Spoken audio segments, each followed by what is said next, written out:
This is TWiT. This is the one that pisses me off. I, as you know, since 2016, have been an avid player of Pokemon Go, as my wife. Well, turns out we've been training military drones all along. Jesus. So one of the things you do in Pokemon Go is you wander around and you're, capturing Pokemon in a virtual, or augmented reality space. You can see the world around you. And when you check in they have gyms and they have stops, Pokestops. And sometimes when you check into a Pokestop, it says, "Oh, we don't have a good picture of this. Would you take your phone and not just a still, but walk around the thing, give us a nice 3D image of this?" Well, it turns out the Niantic Spatial, which has now been sold to a Saudi Arabia-backed video game publisher, Scopely.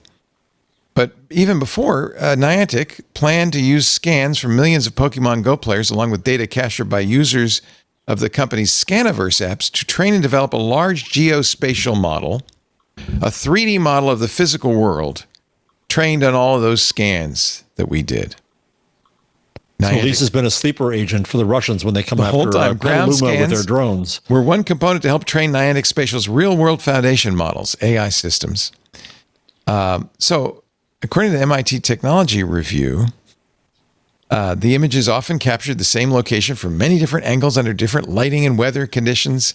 And they particularly, it turned out, a lot of the places you were asked to scan were places they couldn't see from satellites, under bridges, or train tracks. Yeah. Now, Niantic said such ground scans were an entirely optional feature in games.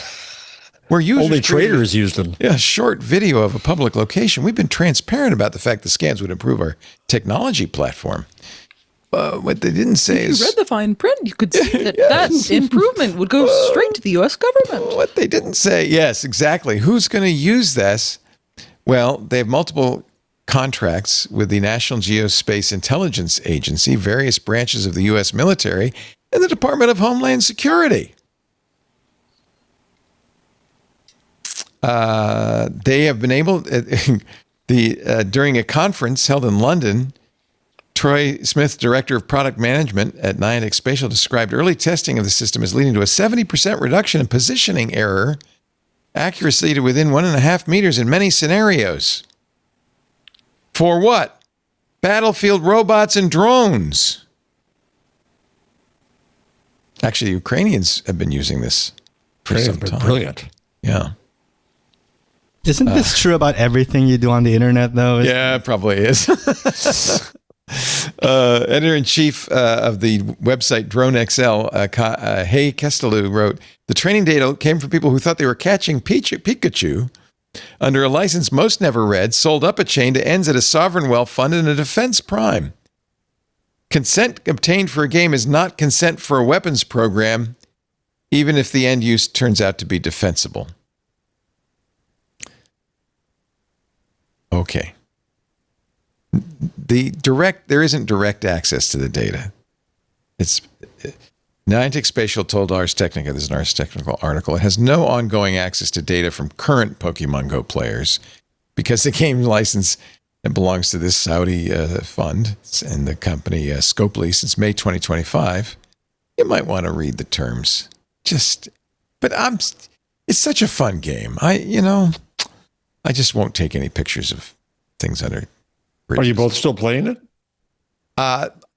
Me less so, but Lisa very much so, yeah. She plays every day. She seemed like a sleeper agent to me.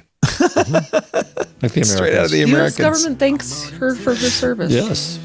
Hey, I hope you enjoyed this highlight from Intelligent Machines. We do the show every Wednesday. You can watch us do it live. Or, as they say, like and subscribe. There's a link down below. Thanks.